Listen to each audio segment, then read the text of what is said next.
بسم الله الرحمن الرحيم.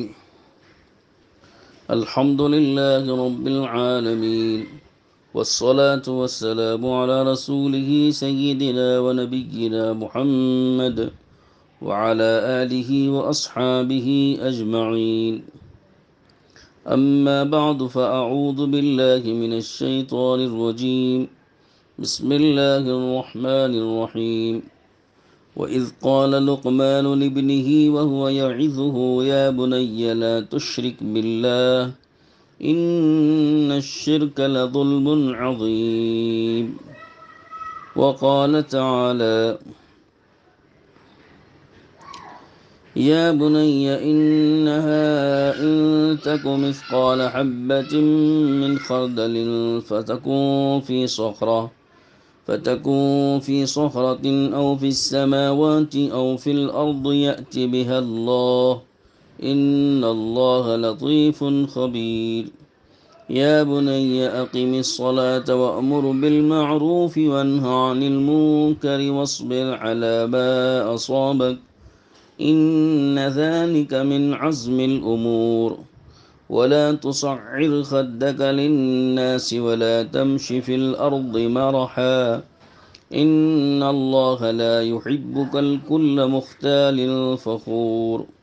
واقصد في مشيك واغضض من صوتك إن أنكر الأصوات لصوت الحمير. صدق الله العظيم.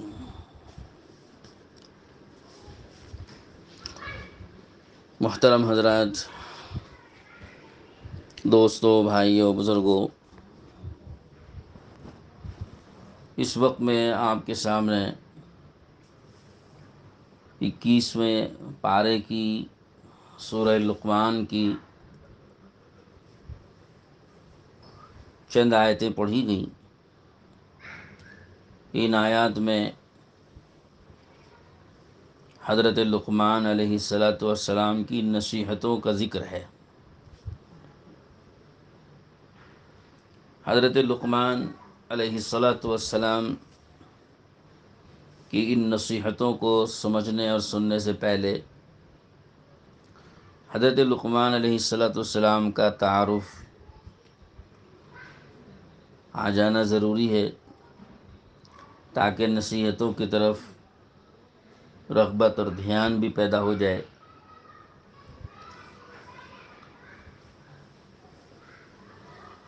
حضرت لقمان دراصل حضرت ایوب علیہ السلام کے بھانجے تھے۔ وہب ابن منبہ رحمۃ اللہ علیہ کی روایت کے مطابق، اور ایک دوسری روایت حضرت مقاتل رحمۃ اللہ علیہ مشہور مفسر قرآن، ان کی روایت کے مطابق حضرت ایوب علیہ السلام کے یہ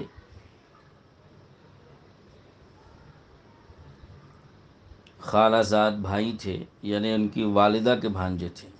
ان کے بھانجے نہیں بلکہ ان کے والدہ کے بھانجے تھے۔ اللہ نے عمر دراز عطا فرمائی تھی، کافی لمبی عمر پائی، حتیٰ کہ حضرت داؤد علیہ السلام کے زمانے تک یہ زندہ تھے۔ اللہ تعالیٰ نے نوازا، حالانکہ حبشی غلام تھے، کالے کلوٹے، پست قد، موٹے ہونٹ والے، پھٹے ہوئے قدم، غلام تھے، نجاری تھے، یعنی کارپینٹری کا کام کرنے والے۔ لیکن اللہ نے جب نوازا تو حضرت حکیم لقمان علیہ السلام بن گئے۔ یہ تو اللہ کا انتخاب ہوتا ہے۔ اب اللہ تعالیٰ اپنے بندوں میں سے کسی بندے کو منتخب فرماتے ہیں، نبی بناتے ہیں، ولی بناتے ہیں۔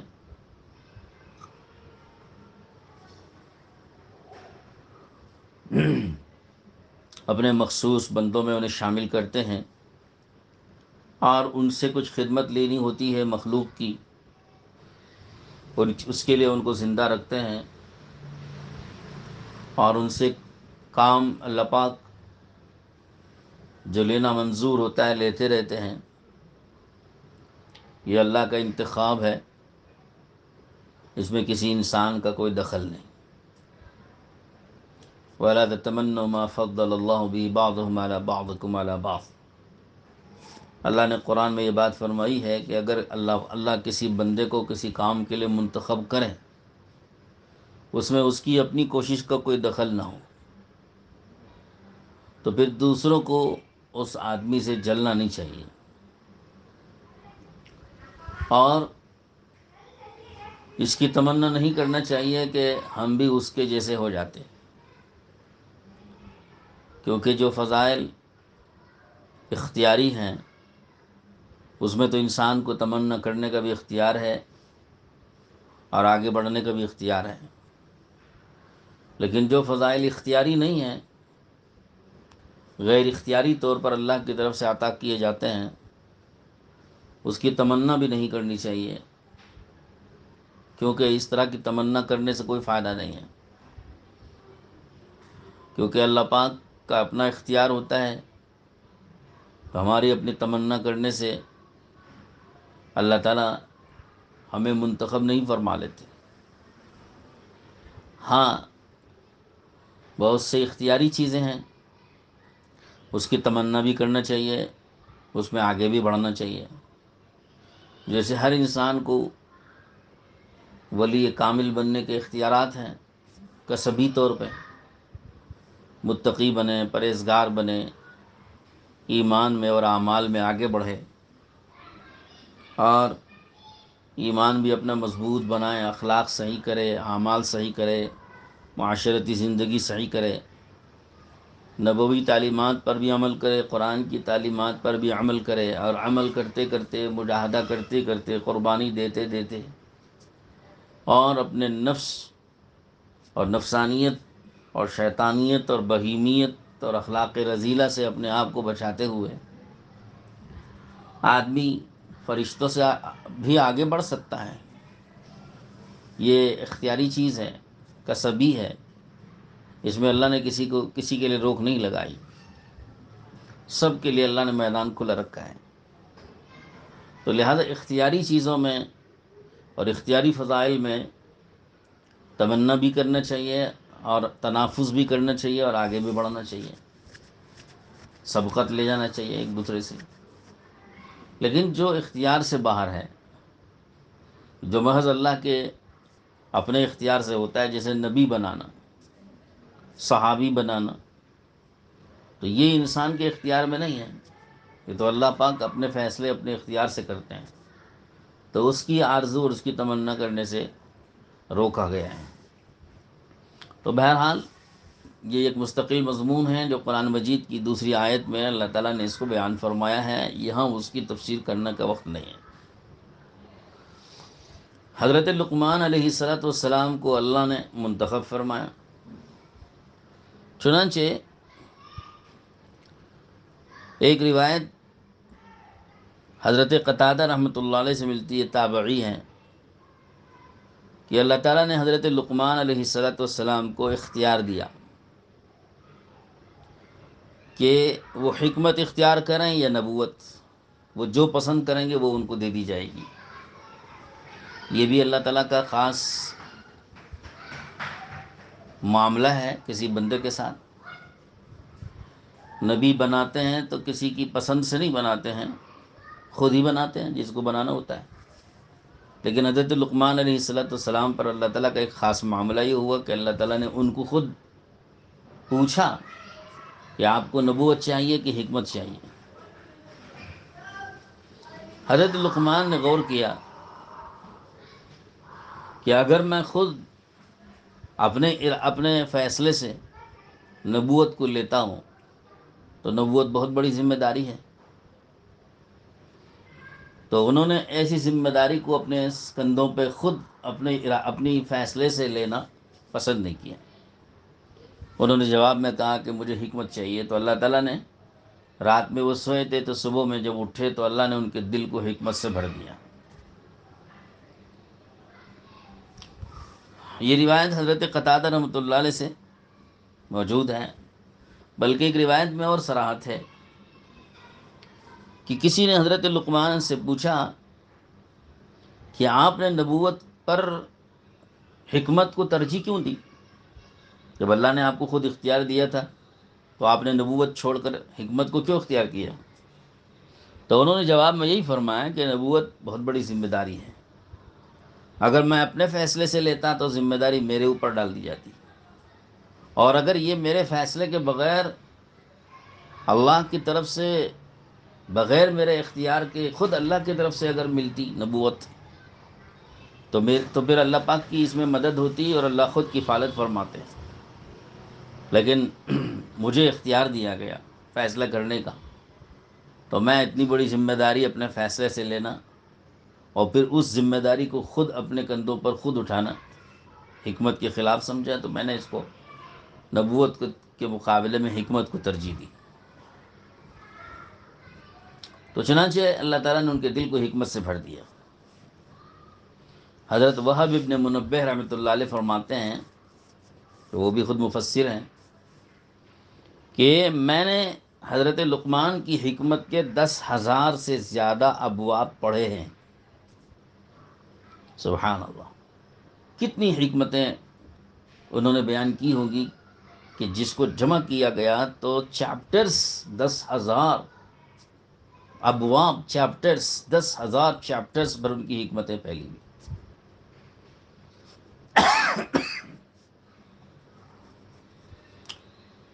یہ تو اللہ کی توفیق ہوتی ہے، اللہ کی دین ہوتی ہے۔ حضرت لقمان بنی اسرائیل میں قاضی کا بھی درجہ رکھتے تھے، مفتی بھی تھے۔ داؤد علیہ السلام کے تشریف لانے سے پہلے، یعنی ان کو نبوت عطا کیے جانے سے پہلے فتویٰ دیا کرتے تھے۔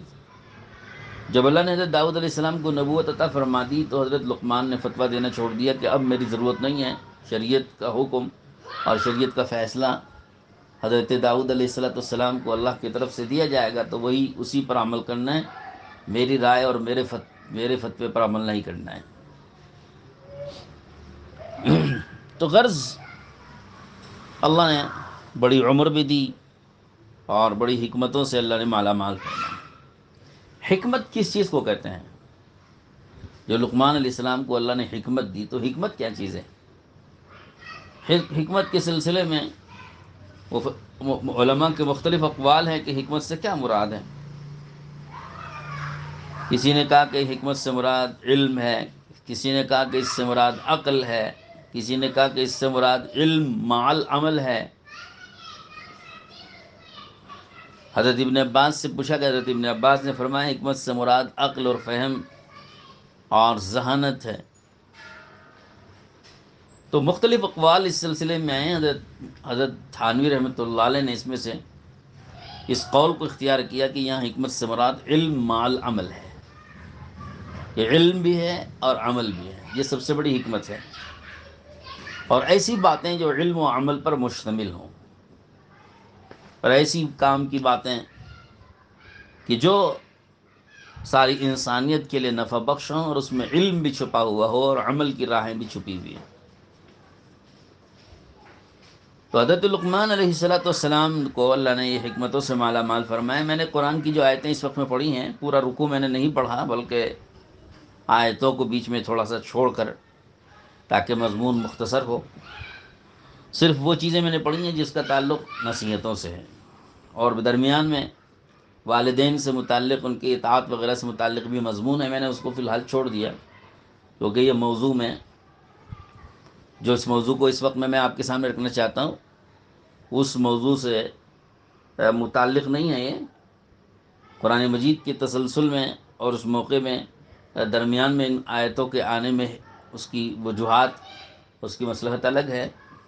مجھے اس کی پورے رکوع کی تفسیر نہیں کرنی ہے، صرف مجھے آپ کے سامنے نصیحتیں بیان کرنی ہیں۔ تو سب سے پہلے نصیحت آئیے ہم سنتے ہیں حضرت لقمان علیہ السلام۔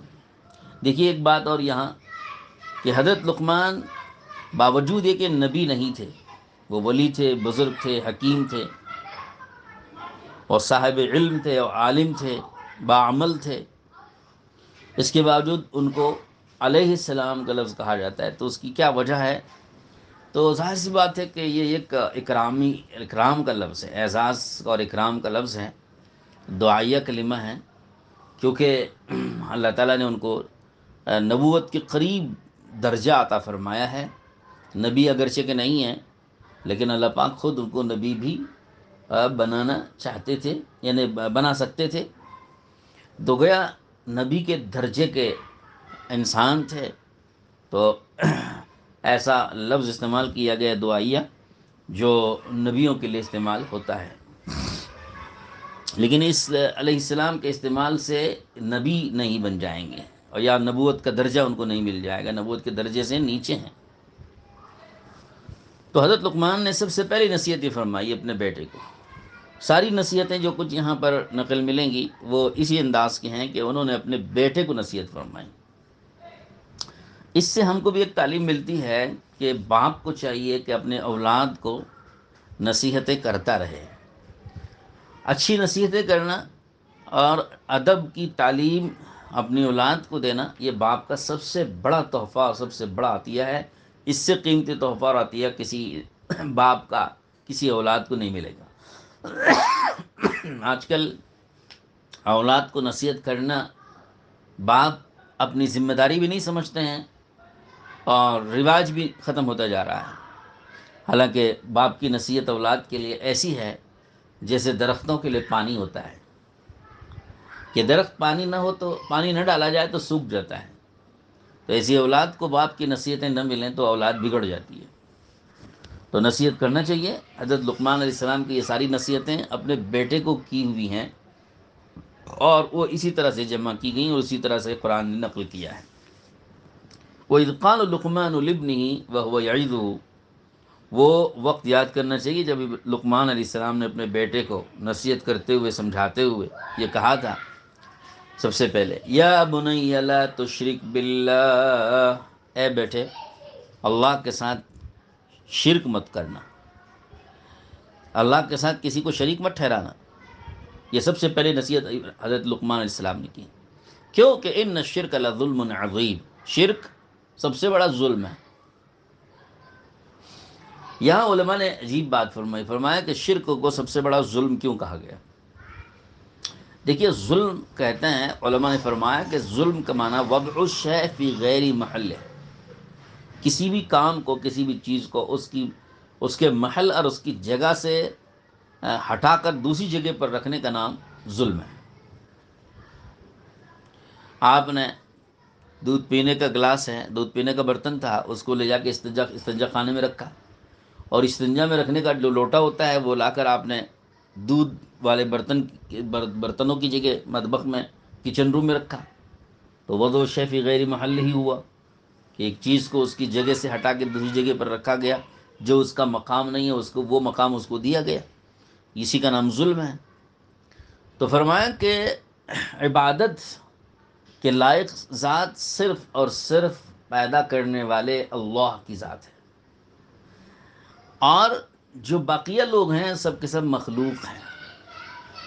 جب مخلوق کو معبود بنا کر عبادت کا حق ان کو دیا گیا تو یہ ہوا ظلم، کہ عبادت کا حقدار تو صرف اور صرف اللہ ہے جو پیدا کرنے والا خالق و مالک ہے، اس کو وہ حق نہ دے کر کسی مخلوق کو وہ حق دینا عبادت کا، اور مخلوق کی عبادت کرنا، پرستش کرنا، جو خود پیدا ہونے میں دوسرے کی محتاج ہے، خود دنیا میں چلنے پھرنے، زندہ رہنے، مرنے، جینے میں دوسرے ذات کی یعنی اللہ کی محتاج ہے، اس محتاج کو خود معبود بنا لیا جائے اور اسی کی خود پرستش اور عبادت کرنے لگے، جبکہ معبود حقیقی خالق و مالک عبادت کا حقدار ہے اس کو چھوڑ دیا جائے، تو یہ ہوا ظلم۔ تو اس لیے اور یہ پھر سب سے بڑا ظلم ہے کہ عام چیزوں کے ساتھ، عام سامانوں کے ساتھ بھی ایسا کرنا ظلم ہوا، تو اللہ کے ساتھ ایسا کرنا تو سب سے بڑا ظلم ہوا۔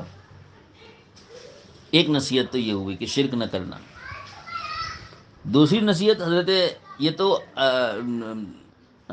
عقائد کے لائن سے ہوئی، دوسری نصیحت یہ فرمائے کہ یا بنی انہا ان تک مثقال حبۃ من خردل فتکن فی صخرۃ او فی السماوات او فی الارض یأتی بها اللہ ان اللہ لطیف خبیر۔ حضرت لقمان علیہ السلام نے دوسری نصیحت یہ فرمائی، اس کا تعلق بھی عقیدے سے ہے، کہ دیکھو کہ اگر رائی کے دانے کے برابر بھی کوئی چیز ہو اور وہ بھی کسی پتھر پر رکھ دو، یا یا آسمانوں میں رکھ دو یا زمین میں رکھ دو، اللہ کا علم اور اللہ کی قدرت اتنی زبردست ہے کہ اللہ اس کو حاضر کر دے گا۔ رائی کے دانے کے برابر بھی کوئی چیز تم کسی پتھر پہ رکھ دو اور اس کو آسمانوں میں کہیں چھپا دو، زمینوں میں کہیں چھپا دو، کہیں بھی رکھ دو، اللہ ایسی قدرت والے اور ایسے علم والے ہیں کہ اس کو لمحوں میں کیا، آنکھ پلک جھپکنے سے پہلے حاضر کر کے سامنے پیش کر دے گے انسان کے۔ تو لہذا انسان کو اللہ کے اس علم اور قدرت پر یقین کرنا چاہیے اور اللہ کو مان لینا چاہیے۔ تو اس کا تعلق بھی عقیدے سے ہوا۔ اس کے بعد نصیحت اللہ نے فرمائی، حضرت لقمان علیہ السلام نے فرمائی، یا بنی اقیم الصلاۃ۔ تیسری نصیحت کا تعلق عمل سے ہے، اعمال سے۔ انسان کے عملوں میں سب سے بڑا عمل، عظیم عمل، طاقتور عمل نماز ہے۔ تو ایک عمل کا ذکر کر دیا کہ اس ایک نماز کو درست کر دو، اقیم الصلاۃ، نماز کو قائم کرو، نماز کو درست کر لو۔ تو ایک عمل جو سارے اعمال کی بنیاد ہے اور سارے عملوں کی سب سے بڑی جاندار اور طاقتور عمل ہے، اس کو درست کرنے کا حکم دے کر یہ نصیحت گویا، یہ اشارہ گویا فرما دیا کہ یہ ایک عمل تمہارا درست ہوا تو سارے اعمال تمہارے درست ہوں گے، تو لہذا تمہاری نماز درست ہونی چاہیے۔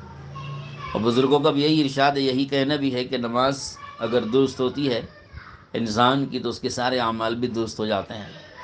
اور جس انسان کو دیکھو کہ اس کے عملوں میں، دیگر عملوں میں بگاڑ ہے، آنکھیں بھٹکتی رہتی ہیں، کان بھی گمراہ رہتے ہیں، زبان پھسلتی رہتی ہے، دماغ اچھلتا رہتا ہے اور پتہ نہیں کہاں کہاں گھومتا رہتا ہے، خیالات عجیب غریب قسم کے آتے رہتے ہیں، ہاتھوں پیر میں سکون نہیں ہے، بے چین بے قرار اور ہیلو بھیلو کی طرح سے وہ آدمی آپ کو کام کرتا ہوا، کام بگاڑتا ہوا، توڑتا پھوڑتا ہوا نظر آئے گا۔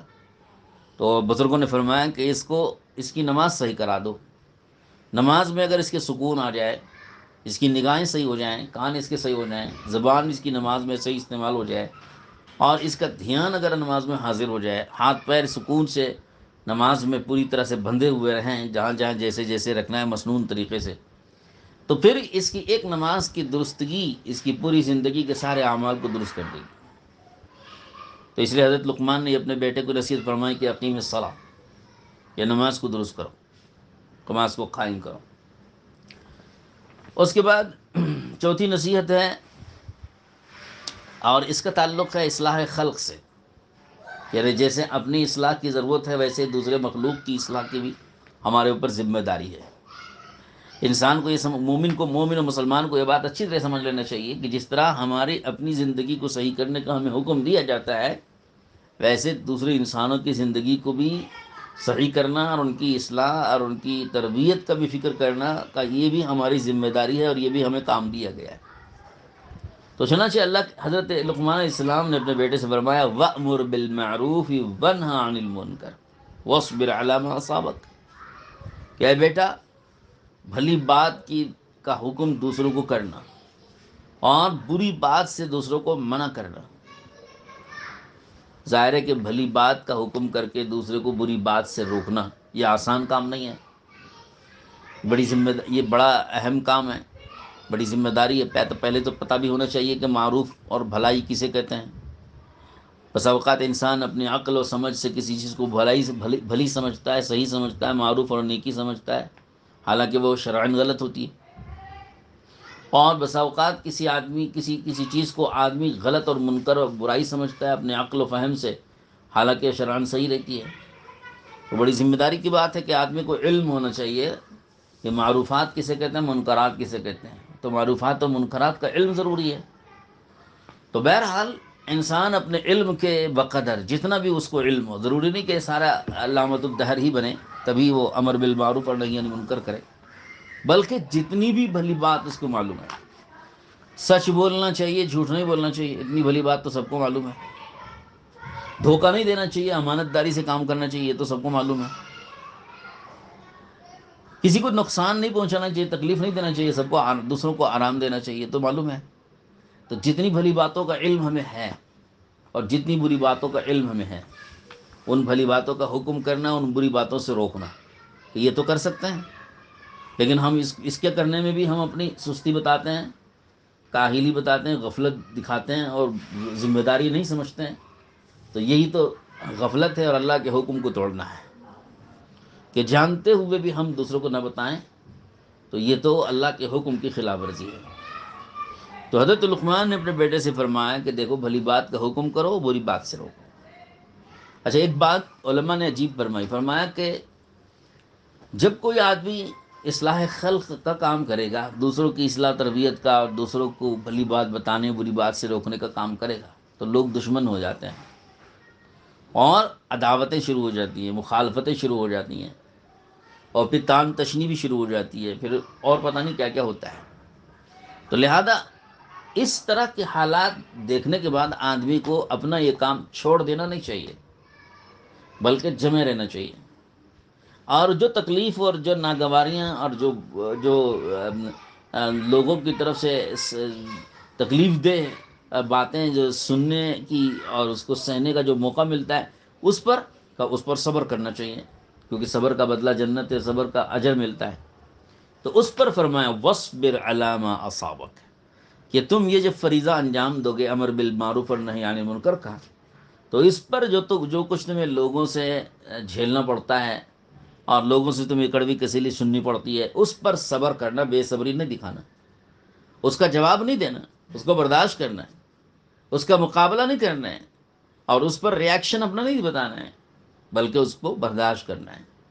برداشت کرنے سے لوگوں کے دلوں میں محبت پیدا ہوگی، اور جس امر بالمعروف اور نہی عن المنکر کو انجام دیا ہے، اس پر لوگ آ جائیں گے، یعنی جس بھلائی کی دعوت دی ہے، اس بھلائی کو لوگ کرنے لگیں گے، جب ہم ان کی کڑوی کسیلی سن کر بھی برداشت کر کے چپ ہو جائیں گے۔ اور جس برائی سے ہم نے دوسروں کو روکا ہے، تو اس برائی سے لوگ رک جائیں گے، اگر ہم اس روکنے پر آنے والی مصیبت، تکلیف دہ اور ناگوار بات کو سہ لیں گے اور صبر کر لیں گے اور برداشت کریں گے اور اللہ سے ان کی ہدایت کی دعا کریں گے، تو اس منکر اور برائی سے لوگ رک جائیں گے۔ یہ اللہ دلوں پر اس کے اثرات ڈالتا ہے، آدمی کے صبر پر لوگوں کے دل کھولتا ہے اللہ تعالیٰ ہدایت کے لیے، اور ہدایت کے لیے دل کھول کے اللہ پاک ان کے دلوں میں آپ کی اس کہی ہوئی بات کو قبول کرنے کا مزاج اور مادہ پیدا کر دیتے ہیں۔ تو بہرحال اس کی نصیحت حضرت نے فرمائی کہ وَاصْبِرْ عَلَىٰ مَا أَصَابَكَ، کہ اس کی وجہ سے پیش آنے والی مصیبتوں کو تم صبر سے برداشت کر لینا۔ إِنَّ ذَلِكَ مِنْ عَزْمِ الْأُمُورِ، یہ بڑی ہمت کے کاموں میں سے ہے، معمولی کام نہیں ہے۔ اس کو اس طرح جھیل لینا اور مسکرا کر کے برداشت کر لینا، یہ بہت آسان کام نہیں ہے، لیکن بہت ہمت والا کام ہے۔ ہمت سے آدمی کو کام کرنا چاہیے، اور اولو العزم پیغمبروں کا یہی طریقہ ہوتا تھا، اولو العزم صالحین، اولو العزم داعیوں کا یہی طریقہ ہوتا ہے، ہمیں اس کو اختیار کرنا چاہیے، کیونکہ اس میں ترقی چھپی ہوئی ہے ہمارا اس میں فائدہ یہ ہے کہ ہماری ترقی ہوگی، اور اللہ کے ہاں ہمارا قرب بڑھے گا، اور اللہ کے ہاں مستجاب الدعوات بن جائیں گے، اور اللہ کی نگاہ میں عزت بڑھے گی۔ اور الغرض اس کے ساتھ ساتھ دنیا میں یہ فائدہ ہوگا کہ لوگوں کو ہم سے ہدایت ملے گی، کہ لوگوں کو ہمارے سے ہدایت ملے گی۔ حضرت لقمان علیہ السلام نے ایک نصیحت یہ بھی فرمائی کہ وَلَا تُصَعِّرْ خَدَّكَ لِلنَّاسِ، کہ اپنا گال لوگوں کی طرف، یعنی لوگوں سے اپنا منہ، اپنا رخ پھیرو مت، موڑو مت۔ لا تصعر کا میں آسان سے ترجمہ کر رہا ہوں کہ اصل میں سعر جو ہے اونٹنی کی ایک ایسی بیماری کہتے ہیں جس سے اس کی گردن مڑ جاتی ہے۔ تو لا تصعر کا مطلب یہ ہوا کہ تم چہرہ ٹیڑھا مت کر لینا لوگوں کے سامنے۔ تو علماء نے اس کا مطلب یہ بیان کیا کہ لوگوں سے جب ملاقات ہو، بات چیت ہو، گفتگو ہو رہی ہو، تو گفتگو کے آداب یہ ہیں، یہ آداب معاشرت سے تعلق رکھنے والی نصیحت ہے پہلے عقائد سے تعلق تھا، پھر اعمال سے تعلق تھا، اور پھر اصلاح خلق سے تعلق تھا، اب معاشرتی زندگی سے اس کا تعلق ہے کہ جب لوگوں سے تمہاری ملاقات ہو رہی ہو اور لوگوں سے گفتگو ہو رہی ہو، تو ایسے موقع پر بات چیت کرتے ہوئے لوگوں کی طرف منہ کر کے بات کرنا، اور لوگوں سے بات کرتے ہوئے منہ کو اس سے ہٹا لینا، اور منہ موڑ کر کہیں اور دیکھ رہے ہیں، ہاتھ یہاں پر مسافہ کر رہے ہیں، دیکھ کہیں اور رہے، بات ان سے کر رہے ہیں، دیکھ کسی اور کو رہے ہیں۔ فرمایا کہ یہ آداب معاشرت کے خلاف ہے، اصول گفتگو کے یہ خلاف ہے، اصول ملاقات کے خلاف ہے، اخلاق کے خلاف ہے۔ ایک آدمی سے بات کر رہے ہوں تو اس کو دیکھتے ہوئے بات کرنا چاہیے، جس سے گفتگو ہو رہی ہے چہرہ اس کی طرف ہونا چاہیے، ایسا نہیں کہ بات چیت اس سے کرتے ہوئے چہرہ کسی اور کی طرف ہے اور اس کی طرف اس کی طرف منہ کر کے بات ہی نہیں کر رہے ہیں۔ علماء نے اس کو تکبر شمار کیا ہے کہ یہ تکبر ہے، اور یہ علامات تکبر میں سے ہے، اور شریفانہ اخلاق کے بھی خلاف ہے۔ تو انسان کو چاہیے کہ اپنے اخلاق شریف رکھے اور تکبر نہ اختیار کرے، جس آدمی سے بات کر رہا ہے اس آدمی کی طرف منہ کر کے ٹھیک سے بات کرے، ورنہ اس کو ٹھیس پہنچے گی، اور بات کرنے والے کو دکھ پہنچے گا، اور یہ اس طرح کی بڑائی اور تکبر ظاہر کر کے کسی کو ٹھیس اور دکھ پہنچانا اخلاق شریفانہ کے خلاف اور اللہ کو ناپسند ہے۔ تو اس لیے حضرت نے فرمایا کہ ولا تصعر خدک للناس۔ دوسری بات پھر آگے فرمائی کہ ولا تمشی فی الارض مرحا، یہ زمین میں اترا کر اور اکڑ کر مت چلنا۔ دیکھیے یہاں پر زمین میں بغیر زمین کے لفظ کے بغیر بھی بول سکتے تھے۔ حضرت علماء نے فرمایا کہ یہاں پر یہ لفظ بولنے کا مطلب یہ ہوا کہ آدمی کو یہ احساس دلایا جا رہا ہے کہ تو زمین سے ہے، یعنی تیری اصل زمین کی مٹی ہے، تیرا خمیر مٹی سے بنا ہے، تیرا جسم مٹی سے بنا ہے، تیری بناوٹ مٹی سے ہے، اور تیری نہایت بھی مٹی سے ہوگی، مٹی میں ہو جائے گی۔ منہا خلقناکم وفیہا نعیدکم ومنہا نخرجکم تارۃ اخری، کہ تجھے مٹی سے بنائے ہیں اور مٹی میں واپس لوٹائیں گے، پھر مٹی سے اٹھائیں گے۔ تو جب تیری حقیقت مٹی ہے تو بھی اس مٹی پر چلتے ہوئے ہمیشہ تمہارے دل میں اس کا احساس ہونا چاہیے کہ میں مٹی سے ہوں، مٹی سے بنا ہوں، اور مٹی ہی میں جاؤں گا۔ تو پھر جب یہ مٹی ہے میری حقیقت، تو پھر اکڑنے کا کیا مطلب ہے؟ تو اس لیے فرمایا ولا تمشی فی الارض مرحا، زمین پر چلتے ہوئے اس احساس کے ساتھ چلو کہ میں مٹی ہوں، اور اکڑ اور تکبر اور اترا کر چلنا جو ہے بالکل بھول جاؤ، ایسا مت کرو۔ تو حضرت نے ولا تمشی فی الارض مرحا کہہ کر کے ایک عجیب احساس دلایا ہے کہ ہمیشہ تمہیں زمین میں چلتے ہوئے زمین سے اپنی اصلیت کے ہونے کا احساس ہوتے رہنا چاہیے، اور اس احساس کے بعد پھر اکڑنے کا سوال پیدا نہیں ہوتا ہے۔ ان اللہ لا یحب کل مختال فخور، یہ بھی ساتھ میں فرما دیا کہ ہر اکڑنے والے، اترانے والے، بڑائی کرنے والے، فخر کرنے والوں کو اللہ پسند نہیں کرتے۔ تو اللہ کا پسندیدہ اگر بننا ہے تو اس سے بچنا ہے، انشاءاللہ بچیں گے نا انشاءاللہ۔ کہ اگر اللہ کا پسندیدہ بننا ہے تو اس سے بچنا ہے۔ وقصد فی مشک، آگے بڑی اچھی بات ہے، بڑی اچھی نصیحت فرمائی، بڑی قیمتی نصیحت فرمایا کہ اپنی چال میں درمیانہ پن اختیار کرو۔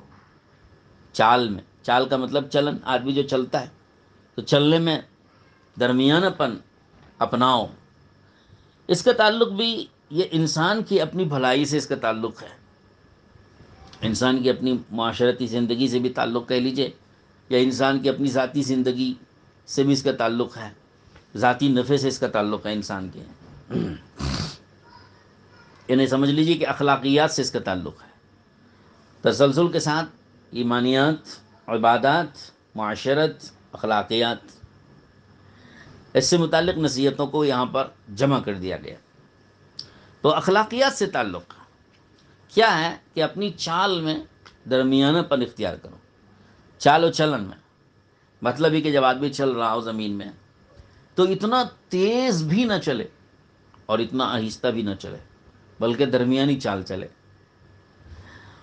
علماء نے عجیب بات فرمائی حضرت بلکہ عبداللہ بن مسعود رضی اللہ تعالیٰ عنہ کی روایت ہے، انہوں نے فرمایا ہے کہ حضور اکرم صلی اللہ علیہ وسلم منع فرماتے تھے صحابہ کو، یہود کی طرح سے دوڑ کر تیزی سے نہ چلا کرو، اور نصارہ کی طرح سے بالکل آہستہ، ایک دم آہستہ بھی نہ چلا کرو، بلکہ درمیانی چال چلو۔ تو معلوم ہوا کہ ایک دم تیزی سے دوڑتے ہوئے چلنا، یعنی اتنا تیز چلنا کہ دیکھنے والا سمجھے کہ دوڑ رہا ہے، یہ یہودیوں کی چال ہے۔ اور ایک دم آہستہ، جیسے کوئی بیمار ہے کہ ابھی دھکا دو تو گر جائے، یا ابھی لڑک جائے گا، یا یہ کہ کھایا ہی نہیں ہے، پیروں میں دم ہی نہیں ہے، ایک دم آہستہ آہستہ آہستہ۔ فرمایا کہ یہ نصارہ کی چال ہوتی ہے۔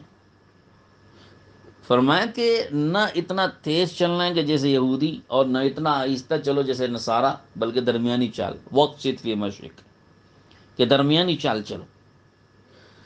اس سلسلے میں حدیثوں میں بھی بڑی تفصیل کے ساتھ اس سلسلے میں ہدایات آئی ہوئی ہیں، اور فرمایا کہ یہ علماء کی چال ہوتی ہے، وقار، اور اس میں مومنانہ، مومن کی رونق ہوتی ہے۔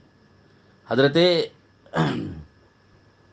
نے بعض روایتوں میں آتا ہے کہ جب آدمی تیزی سے یہودیوں کی طرح سے ایک دم تیز چلتا ہے، اس سے مومن کی رونق چلی جاتی ہے، مومن کی رونق ضائع ہو جاتی ہے۔ حضرت ابو ہریرہ کی یہ روایت ہے، جامع صغیر سے منقول ہے، کہ جب آدمی اس طرح تیز چلے گا یہودیوں کی طرح سے، تو اس کے اندر سے مومنانہ رونق چلی جاتی ہے۔ اور آہستہ، ایک دم آہستہ چلنے کو فرمایا گیا، یہ یا تو عورتوں کی چال ہے، شرم و حیا کی وجہ سے بہت آہستہ آہستہ دبے دبے پاؤں چلتی ہیں، اور یا تو بیماروں کی چال ہے یہ، کہ بیمار آدمی ایسا چلتا ہے، کہ وہ جب صحت مند ہو، مرد ہو، تو پھر عورتوں کی طرح سے ایک دم شرم و حیا کی طرح سے چلنا،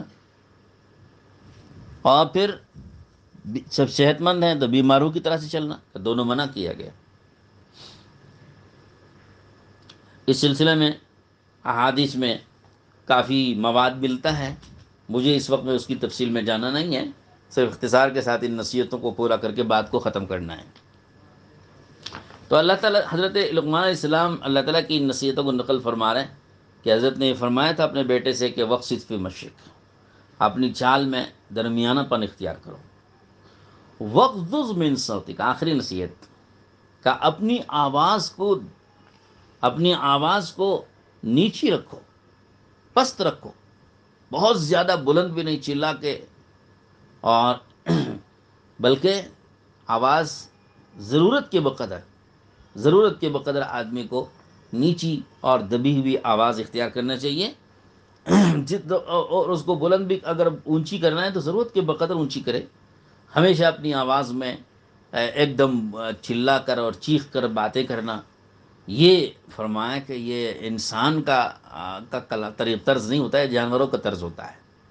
چنانچہ آگے اللہ نے اس کا اشارہ دے دیا کہ ان انکر الاصوات لصوت الحمیر، سب سے زیادہ چیخ اور چلا کر بری طرح سے پکارنا یہ گدھے کے اندر ہوتا ہے، تو لہذا گدھوں کی طرح سے ایک دم چلا کر چیخ کر باتیں نہ کیا کرو، کیونکہ اس کی چیخ اور چلاہٹ جو ہے وہ خود سب سے زیادہ ناپسندیدہ ہے۔ تو معلوم ہوا کہ چیخ کر چلا کر باتیں کرنا یہ ناپسندیدہ ہوتا ہے، جیسا گدھا چلاتا ہے اس کی آواز سب سے زیادہ ناپسندیدہ ہوتی ہے، اس طرح انسان بھی اگر چیخ چلا کے بات کرے گا وہ بھی ناپسندیدہ بن جائے گا، کہ لوگ پسند نہیں کریں گے، اس کی سنیں گے نہیں۔ تو اس لیے فرمائیں کہ وغضض من صوتک، اپنی آواز میں نرمی اور نیچی دبی ہوئی آواز کو کے ساتھ بات چیت کو کرنا چاہیے۔ حضرت فاروق اعظم عمر بن خطاب رضی اللہ تعالی عنہ کا طرز ملتا ہے حدیثوں کے اندر، کہ اتنی آہستہ آواز سے بات کرتے تھے کہ بار بار پوچھنا پڑتا تھا کہ کیا کہا کیا کہا، دوبارہ سے بارہ پوچھنا پڑتا تھا، بلکہ وہ اتنی ہی آواز سے بات کرتے تھے کہ جن کو سنانا ہوتا تھا وہ سن لیتے تھے، اور سننے والوں کو کوئی تکلیف بھی نہیں ہوتی تھی دوسروں کو. تو پست آواز سے آدمی کو بات کرنا چاہیے. یہ آداب زندگی اور آداب ملاقات اور اخلاق و شمائل میں سے، حسن اخلاق و شمائل میں سے ہے. اللہ تعالی ہم کو بھی یہ چیزیں نصیب فرمائیں. تو میں نے بغیر کسی تفصیل کے اختصار کے ساتھ یہ نصیحتیں آپ کے سامنے سنا دیں اور نقل کر دی ہیں. تو امید ہے، میں سمجھتا ہوں کہ آج کی اس مجلس میں کہی ہوئی ان تمام باتوں پر عمل کی تو کوشش کریں گے، ارادہ کریں گے. ہم ایک مجلس میں ان ساری نصیحتوں کو سنانے کا مقصود یہی ہے کہ ہو سکتا ہے کچھ ہمارے کام آ جائے، سننے والوں کے کام آ جائے. اور ان میں سے چند نصیحتوں پر بھی اگر ہم عمل کرنے لگیں تو ہماری زندگی کے اندر کافی سدھار آ سکتا ہے. جبکہ یہ ساری ہی نصیحتیں ایسی ہیں کہ سبھی کو اختیار کرنا چاہیے تاکہ ہماری زندگی میں زیادہ سے زیادہ سدھار آئے. اللہ تعالیٰ توفیق نصیب فرمائے. وآخر دعوانا ان الحمد للہ رب العالمین.